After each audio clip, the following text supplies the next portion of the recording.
So welcome to this live session. Thanks so much for joining me. I am Nancy Gates, and I lead the service team here at Boldin with a focus on delivering meaningful support to our users through education, coaching, and community engagement. Today's session is a special office hours devoted to the topic of funding retirement expenses from multiple sources.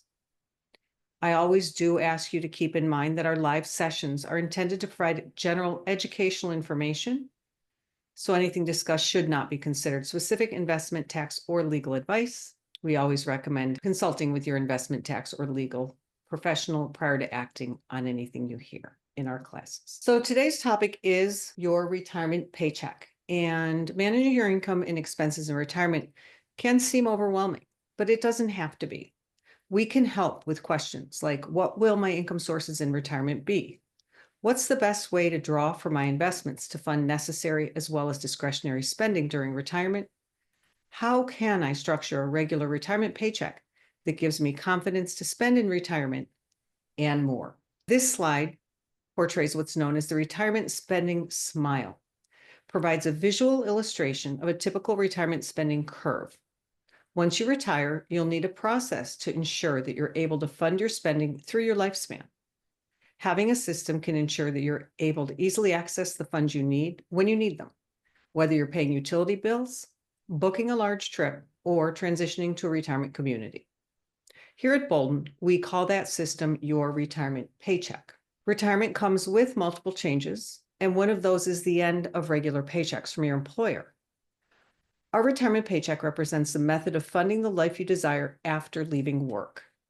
Because each person's circumstances are different, each person will have a different mix of income sources in retirement, and this slide portrays the most common ones.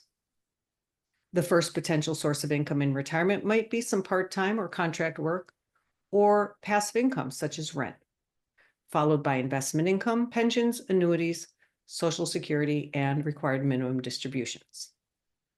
While those might be sufficient to fund your expenses, for most retirees, they're not.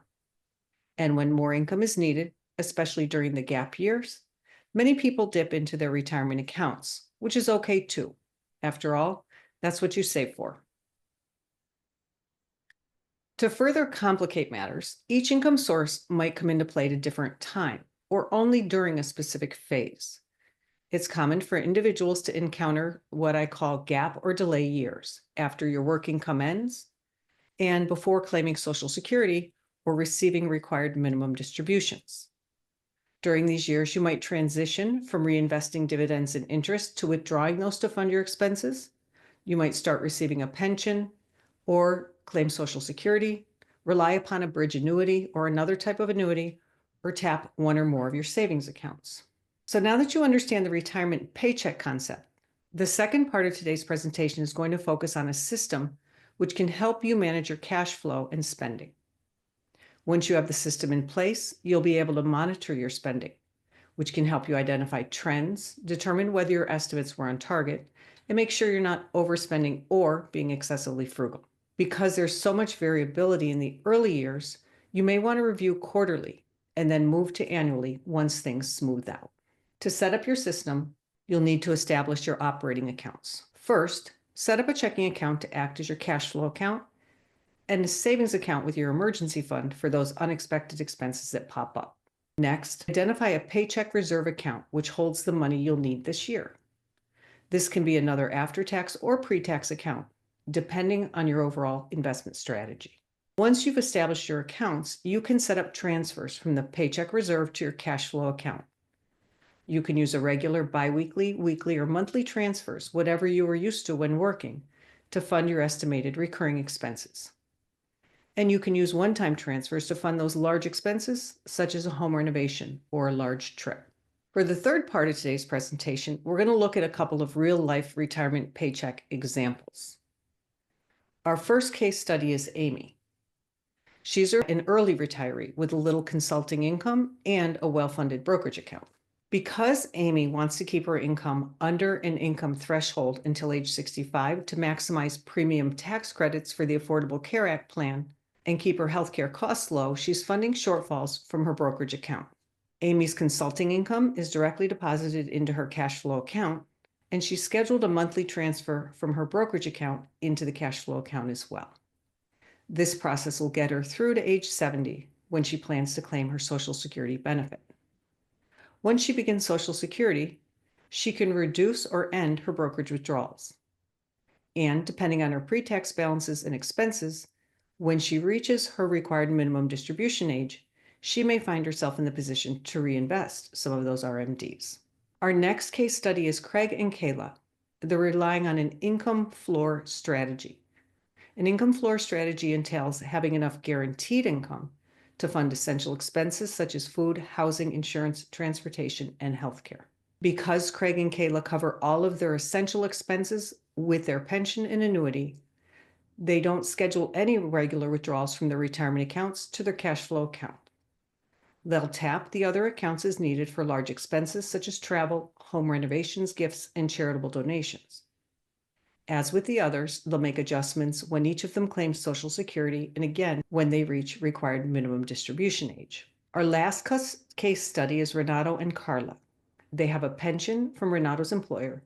They want to reduce the balances in their pre-tax accounts to avoid higher taxes after the required minimum distributions begin. Renato and Carla are taking withdrawals from pre-tax accounts to the top of the 12% tax bracket.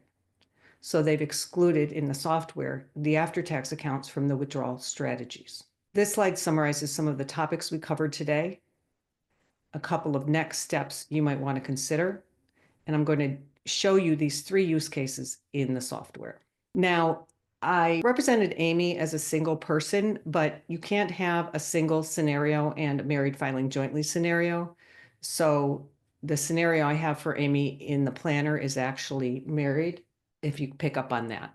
So here's Amy with post-tax withdrawals, and for income, she has $2,000 a month in consulting income.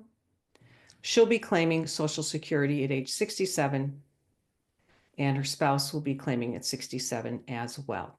In accounts and assets, we see that the brokerage account is what's going to be tapped for retirement withdrawals.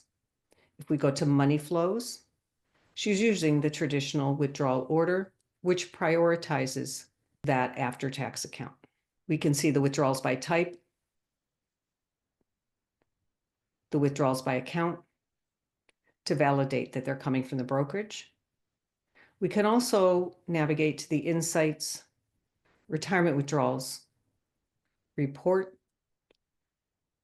Her withdrawal rate is not beginning until retirement date.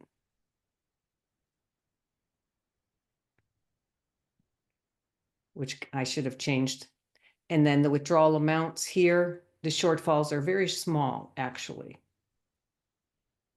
So that's Amy. And then Craig and Kayla have the income floor strategy.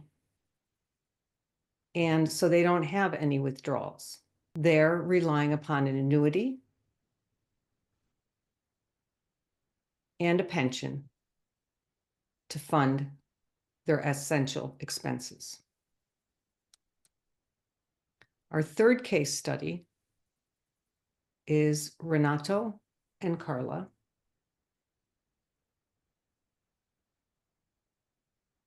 No pensions, no annuities. They haven't customized the withdrawal strategy to prioritize the pre-tax accounts. What they've done is they've excluded the brokerage account from withdrawals. That's forcing the software to take withdrawals from the pre-tax accounts.